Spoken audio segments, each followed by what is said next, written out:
안녕하십니까. 진세골 사랑의 집 가정문화연구원 이사장 주수일 장로입니다. 가정은 특별한 이유와 목적이 있어서 하나님께서 직접 설계하여 만드신 제도입니다. 그래서 이 가정에는 인간들이 살아가면서 가지게 되는 몇 가지의 기능들이 있습니다. 그것은 첫째가 부부가 사랑을 하면서 행복을 누리는 것이고, 둘째가 자녀를 낳고 양육을 하면서 보람과 기쁨을 누리는 것이고, 셋째가 생활의 편리를 얻는 것입니다. 창세기 2장 24절을 보면 하나님께서 아담과 하와를 만드시고 이들의 결혼식을 치러주시면서 이러므로 남자가 부모를 떠나 아내와 연합하여 둘이 한 몸을 이룰지로다 라고 하는 말씀을 하셨습니다. 그러므로 남녀가 사랑으로 연합을 하여 행복을 누리는 것이 가정의 첫 번째 기능이 되는 것입니다. 많은 사람들이 자기 인생에서 가장 행복했던 순간을 얘기하라고 하면 자신의 결혼식 장면을 얘기합니다. 남자들은 그렇게 원했던 여자를 영원히 자기 아내로 맞이하면서 그 순간에는 온 세상이 다 자기 것 같았고, 세상에서 자기가 가장 행복한 사람이라는 감격을 느꼈다는 것입니다.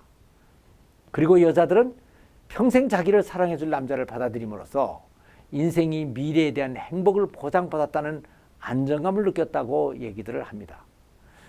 그러니까 남녀가 사랑으로 연합하여 하나가 되는 것은 그 자체가 기쁨이고 행복인 것입니다. 그래서 이것이 가정의 첫 번째 기능이 됩니다. 그런데 결혼의 현실은 이러한 사랑이 평생 동안 지속되지를 못합니다. 그래서 이러한 행복이 한평생 계속 지속되게 하기 위해서는 특별한 노력을 해야 되는데, 그것은 부부가 사랑의 특성에 대해서 바로 알아두어야 하는 것입니다. 사랑에는 먼저 에로스적인 사랑과 다음 아가페적인 사랑이 두 가지가 있습니다. 여기에서 에로스적인 사랑은 신비감이나 성적 매력을 근거로 하여 느끼는 사랑으로 주로 젊은이들이 말하는 필이 꽂히는 사랑을 얘기합니다. 여기에 비해서 아가페적인 사랑은 자기를 희생하면서 상대를 기쁘게 해주고 그것을 자신의 기쁨으로 삼는 성경적인 사랑을 얘기합니다. 그래서 아가페의 사랑은 하기가 그렇게 쉽지가 않습니다. 그러나 에로스의 사랑은 그렇게 어렵지가 않습니다. 그런데 이 에로스의 사랑이나 아가페의 사랑은 다 하나님께서 만들어 놓으신 것입니다. 사탄은 이러한 사랑을 만들지를 못합니다. 그런데 사랑을 이렇게 두 가지로 만드신 데에는 하나님의 특별한 이유가 있습니다. 알지도 못했던 남자와 여자가 처음 만나자마자 희생적인 아가페 사랑을 한다는 것은 결코 쉽지가 않습니다. 그래서 하나님께서는 남녀가 성인이 되면 성 호르몬 분비를 왕성하게 하게 하시어 남녀가 처음 만나더라도 서로 신비감을 느끼고 좋아하고 사랑할 수 있도록 하신 것입니다. 그래서 젊어서는 이 에로스의 사랑으로 결혼을 하고 자녀를 낳으면서 오랫동안 같이 살게 되는 것입니다. 그러다가 같이 살면서 세월이 가면 정이 들어 아가페의 사랑을 할 수 있게 되는 것입니다. 그러니까 이 두 가지 사랑을 불에 비유한다면 에로스의 사랑은 불쏘시개 불이고 아가페 사랑은 장작불이라고 얘기할 수가 있습니다. 그런데 여기에서 이 두 가지의 불은 각각 특징을 가지고 있습니다. 불쏘시개 불은 불 붙이기가 쉽습니다. 그러나 타는 시간은 짧고 화력도 약합니다. 그러나 장작불은 불을 붙이기가 힘이 듭니다. 그러나 일단 불이 붙으면 화력도 강하고 시간도 오래 갑니다. 그리고 이 불쏘시개의 불의 목적은 원래는 장작에 불을 붙이는 것입니다. 그러니까 젊어서는 에로스의 사랑을 하다가도 세월이 가면 이것이 아가페의 사랑에 불을 붙여야 하는 것입니다.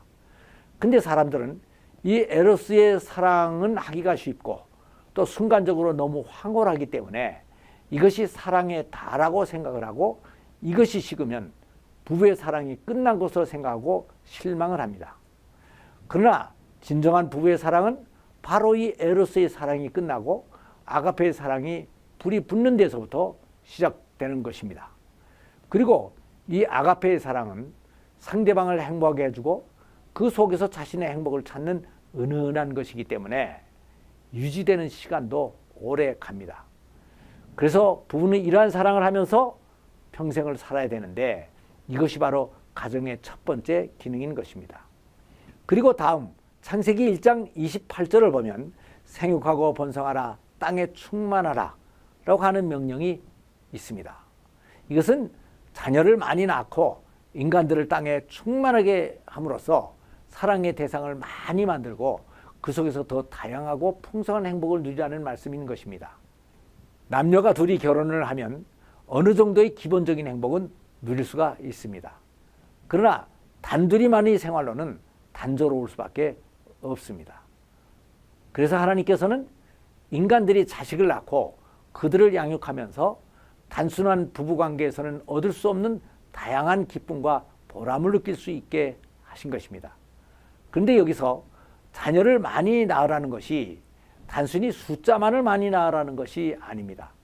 자녀들을 하나님을 잘 섬기고 이웃에게 복을 나눠줄 수 있는 홍익인간으로 잘 키워서 인류의 미래를 밝게 하라는 의미도 포함되어 있는 것입니다.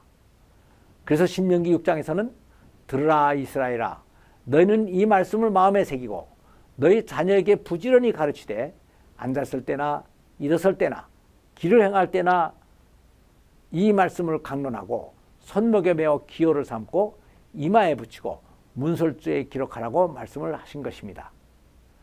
이 말씀은 가정에서 자녀들을 바로 양육하는 것이 얼마나 중요한 것인가 하는 것을 잘 가르쳐주고 있습니다.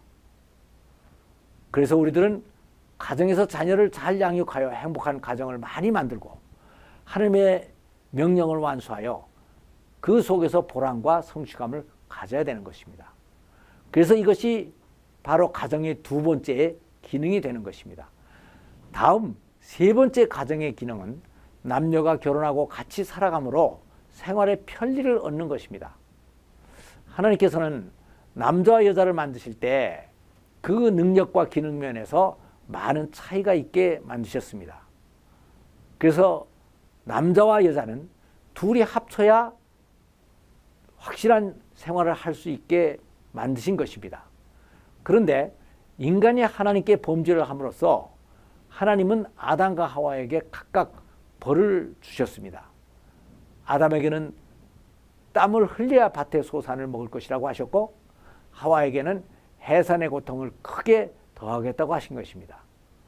그래서 남자는 이 세상을 살면서 밖에 나가서 열심히 일을 해서 처자식을 먹여 살려야 되고 여자는 또 자녀를 낳고 양육을 하는 수고를 해야 되게 됐습니다. 그래서 남녀는 결혼을 해야만 서로 협력해서 인간으로서의 삶을 완성할 수가 있는 것입니다. 그리고 인간이 행복해지기 위해서는 꼭 채워야 하는 육체적 욕망과 또 정신적인 필요가 있습니다. 그런데 이러한 욕망과 필요들은 스스로는 다 채울 수가 없습니다. 그래서 부부는 결혼을 하여 서로의 필요를 채워주면서 행복을 누리게 하셨습니다. 이것이 바로 하나님께서 가정을 만드신 세 번째 목적이고 모든 가정에서 꼭 이루어야 할 가정의 기능들이기도 한 것입니다. 감사합니다.